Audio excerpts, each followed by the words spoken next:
Colony என்கிற சொல் மட்டுமல்ல, ஆதிராவிடர்கள் என்கிற சொல்லே அபத்தமானதாகவும் அவர்களை அருவருப்பாக பார்க்கக்கூடிய ஒன்றாகவும் தான் இருக்கு.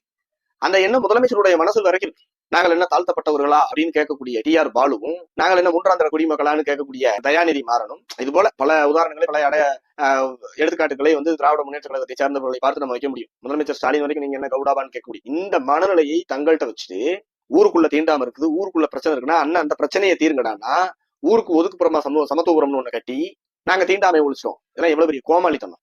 நாங்குநேரியில சின்னதுரைங்கிற ஒரு மாணவன் தாக்கப்பட்ட பொழுது சாதியின் பெயரால் அவன் தாக்கப்படுறான், சாதிய ஆதிக்கத்தின் பெயரால் அவன் தாக்கப்படுறான் அப்படின்னா அந்த ஊர்ல இருக்கக்கூடிய சாதிய ஆதிக்கத்தை, சாதிய வெறியை, சாதியவாதிகளுடைய மன ஓட்டத்தை மாத்துறதுக்கு நடவடிக்கை எடுக்காம, சாதிய தீண்டாமை எண்ணத்தோடு இருக்கிறவங்களுக்கு தண்டனை கொடுத்து அங்க நடவடிக்கை எடுக்காம அந்த பையனை பாதுகாப்பான வேறு ஒரு இடத்தில் படிக்க வைக்கிறோம் அப்படின்னு பள்ளிக்கல்வித்துறை அறிவிப்பு செஞ்சது.